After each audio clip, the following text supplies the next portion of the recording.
الله أكبر. الحمد لله رب العالمين الرحمن الرحيم مالك يوم الدين إياك نعبد وإياك نستعين اهدنا الصراط المستقيم صراط الذين أنعمت عليهم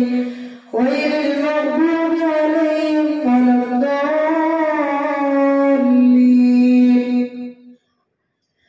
صاد والقرآن الذكر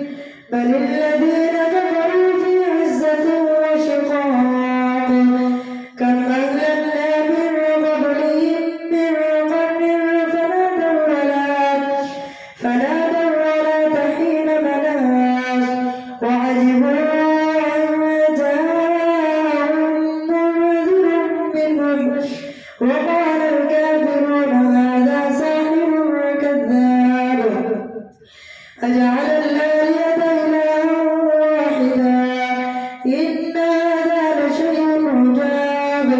وانطلق الملأ منهم أن امشوا واصبروا على آلهتكم إن هذا لشيء يراد ما سمعنا بهذا في الملة الآخرة إن هذا إلا اختلاق أنزل عليه الذكر من بيننا بل هم في شك من ذكري بل لما يذوقوا عذاب أم عندهم خزائن رحمة ربك العزيز الوهاب أم لهم ملك السماوات والأرض وما بينهما فليرتقوا في الأسباب جند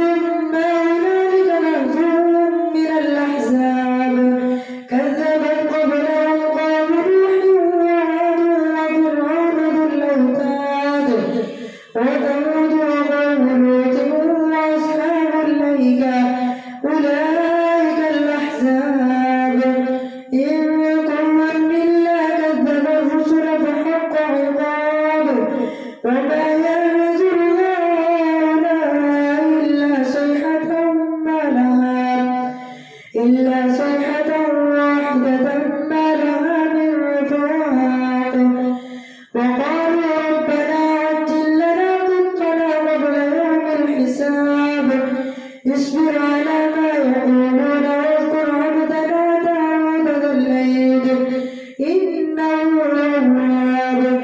إنا سخرنا الجبال معه يسبحن بالعشي والإشراق والطير محشورا كل له أواب وشددنا ملكه وآتيناه الحكمة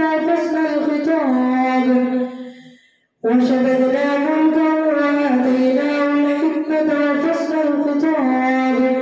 وهل أتاك نبأ الخصم إذ تسوروا المحراب إذ دخلوا على داود ففزع منهم قالوا لا تخف خصمان بغى بعضنا على بعض فاحكم بيننا بالحق ولا تشتت واهدنا إلى سواء الصراط إن هذا أخي له 99 نعجة ولي نعجة واحدة فقال أكفلني وعزني في الخطاب قال لقد ظلمك بسؤال نعجتك إلى نعاجه وإن كثيرا من الخلطاء ليبغي بعضهم على بعض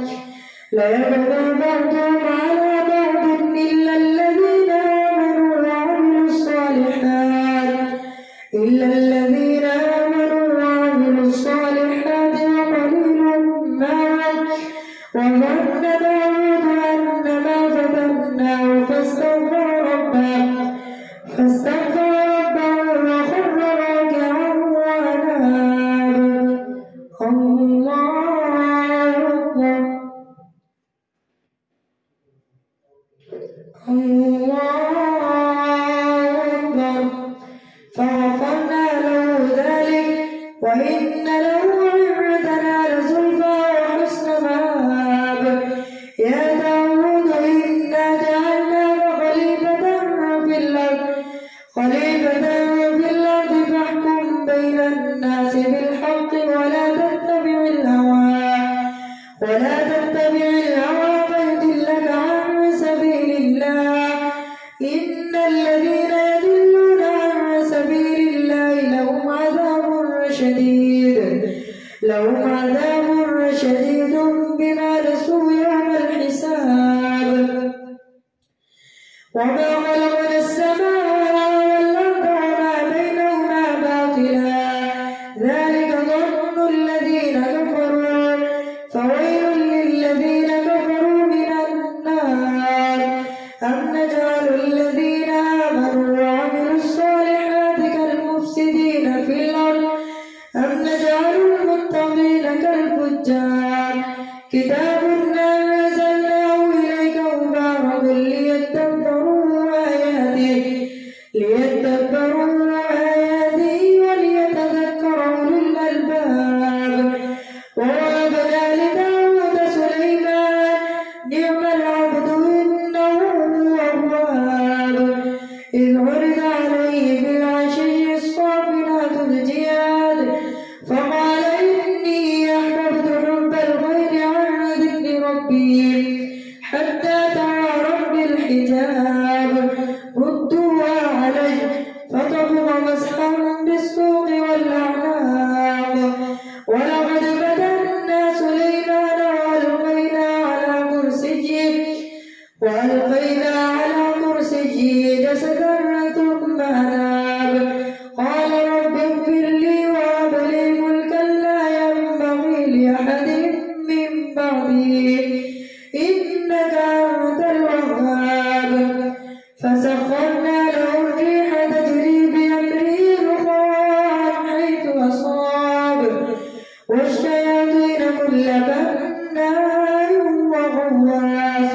وآخرين مقرنين في الأصفاد هذا عطاؤنا فامنن وامسك بغير حساب وإن له عندنا لزلفى وحسن مآب واذكر عبدنا أيوب إذ نادى ربه أني مسني الشيطان بنصب وعذاب اركض برجلك هذا مغتسل بارد وشراب ووهبنا له أهله ومثلهم معهم رحمة منا وذكرى لأولي الألباب وخذ بيدك ضغطا فاضرب به ولا تحنث إنا وجدناه صابرا نعم العبد إنه أواب واذكر عبادنا إبراهيم وإسحاق ويعقوب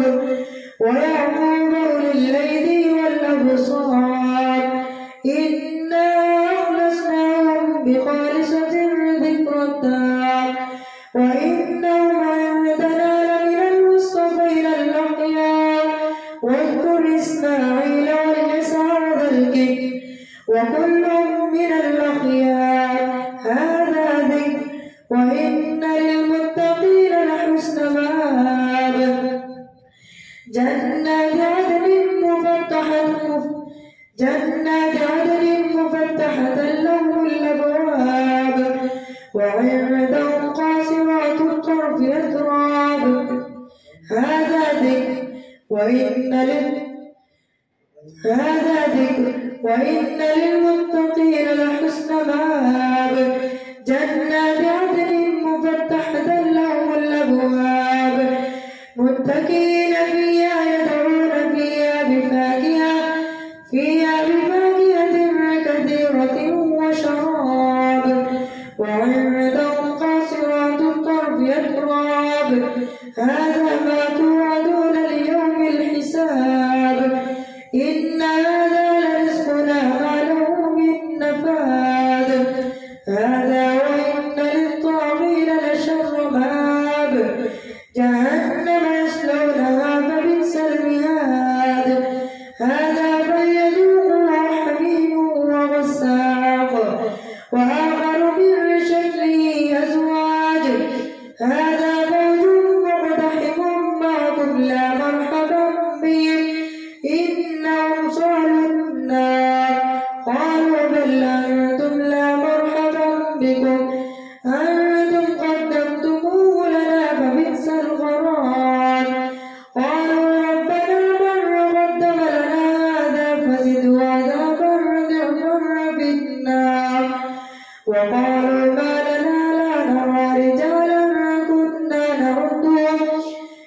كنا نعدهم من الأشرار أتخذناهم سخريا أم زاغت عنهم الأبصار إن ذلك لحق تخاصم أهل النار. الله أكبر.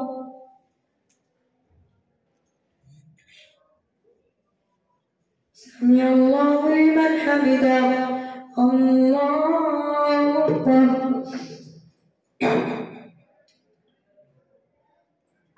الله أكبر. الله أكبر. الله أكبر. الحمد لله رب العالمين الرحمن الرحيم مالك يوم الدين إياك نعبد وإياك نستعين اهدنا الصراط المستقيم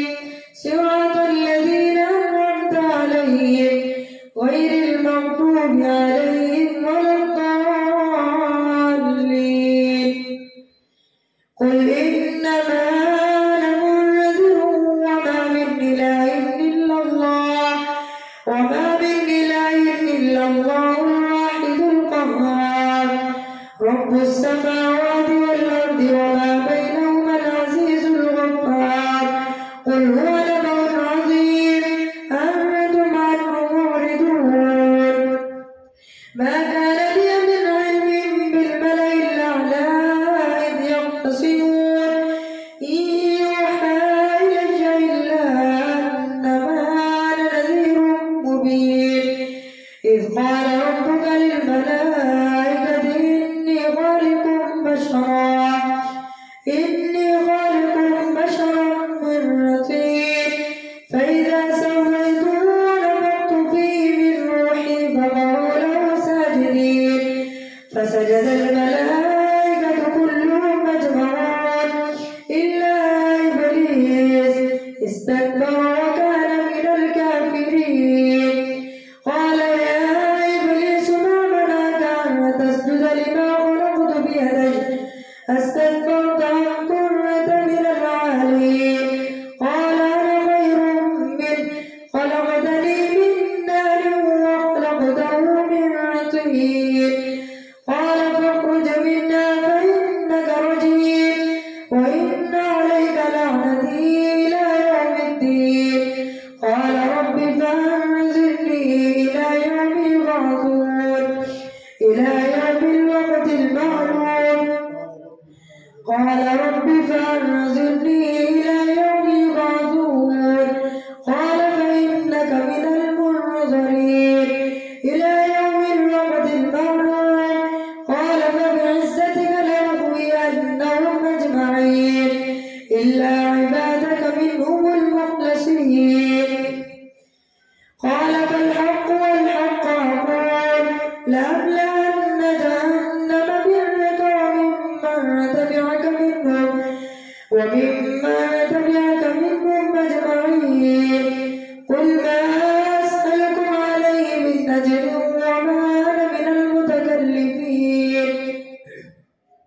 إن هو إلا ذكر للعالمين ولتعلمن نبأه بعد حين. تنزيل الكتاب من الله العزيز الحكيم. إنا أنزلنا إليك الكتاب بالحق فاعبد الله مخلصا له الدين ألا لله الدين الخالص والذين اتخذوا من دونه أولياء ما نعبدهم إلا ليقربونا إلى الله زلفى إن الله يحكم بينهم فيما هم فيه يختلفون إن الله لا يهدي من هو كاذب كفار. لو أراد الله أن يتخذ ولدا لاصطفى مما يخلق ما يشاء سبحانه والله الواحد القهار. خلق السماوات والأرض بالحق يكبر الليل على النهار ويكبر النهار على الليل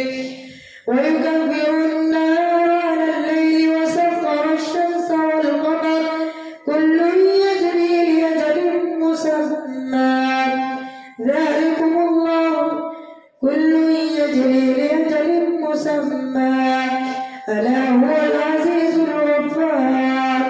خلقكم من نفس واحدة ثم جعل منها زوجها وأنزل لكم من الأنعام 8 أزواج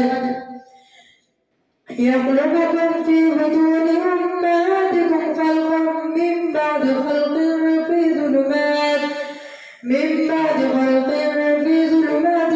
3 ذلكم الله ربكم لا إله إلا هو فأنى تصرفون ذلكم الله ربكم له الملك لا إله إلا هو فأنى تصرفون إن تكفروا فإن الله غني عنكم ولا يرضى لعباده الكفر إن تشكروا يرضى لكم ولا تزر وازرة وزر أخرى إن تكفروا فإن الله غني عنكم ولا يرضى لعباده الكفر وإن تشكروا يرضى لكم ولا تزر وازرة وزر أخرى ثم إلى ربكم مرجعكم فينبئكم بما كنتم تعملون إنه عليم بذات الصدور وإذا مس الإنسان ضر دعا ربه منيبا إليه ثم إذا خوله نعمة منه نسي ما كان يدعو إليه من قبل وجعل لله أندادا ليضل عن سبيله قل تمتع بكفرك قليلا إنك من أصحاب النار أمن هو قانت آناء الليل ساجدا وقائما يحذر الآخرة ويرجو رحمة ربه قل هل يستوي الذين يعلمون والذين لا يعلمون إنما يتذكر أولو الألباب قل يا عبادي الذين آمنوا اتقوا ربكم للذين أحسنوا في هذه الدنيا حسنة وأرض الله واسعة إنما يوفى الصابرون أجرهم بغير حساب قل إني أمرت أن أعبد الله مخلصا له الدين وأمرت لأن أكون أول المسلمين قل إني أخاف إن عصيت ربي عذاب يوم عظيم قل الله أعبد مخلصا له ديني فاعبدوا ما شئتم من دونه قل إن الخاسرين الذين خسروا أنفسهم وأهليهم يوم القيامة ألا ذلك هو الخسران المبين لهم من فوقهم ظلل من النار ومن تحتهم ظلل ذلك يخوف الله به عباده يا عباد فاتقون والذين اجتنبوا الطاغوت أن يعبدوها وأنابوا إلى الله لهم البشرى فبشر عباد الذين يستمعون القول فيتبعون أحسنه أولئك الذين هداهم الله وأولئك هم أولو الألباب أفمن حق عليه كلمة العذاب أفأنت تنقذ من في النار لكن الذين اتقوا ربهم لهم غرف من فوقها غرف مبنية تجري من تحتها الأنهار وعد الله لا يخلف الله الميعاد ألم تر أن الله أنزل من السماء ماء فسلكه ينابيع في الأرض ثم يخرج به زرعا مختلفا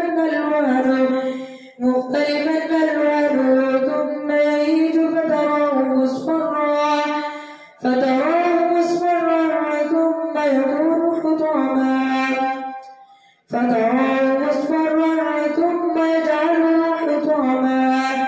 إن في ذلك لذكرى لأولي الألباب أفمن شرح الله صدره للإسلام فهو على نور من ربه فويل للقاسية قلوبهم من ذكر الله أولئك في ضلال مبين الله نزل أحسن الحديث كتابا متشابها مثانية تقشعر منه جلود الذين يخشون ربهم ثم تلين جلودهم وقلوبهم إلى ذكر الله ذلك هدى الله يهدي به من يشاء ومن يضلل الله فما له من هاد أفمن يتقي بوجهه سوء العذاب يوم القيامة وقيل للظالمين ذوقوا ما كنتم تكسبون كذب الذين من قبلهم فأتاهم العذاب من حيث لا يشعرون فأذاقهم الله الخزي في الحياة الدنيا ولعذاب الآخرة أكبر لو كانوا يعلمون ولقد ضربنا للناس في هذا القرآن من كل مثل لعلهم يتذكرون قرآنا عربيا غير ذي عوج لعلهم يتقون ضرب الله مثلا رجلا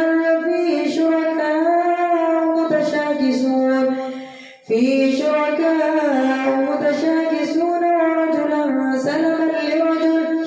هل يستويان مثلا الحمد لله بل أكثرهم لا يعلمون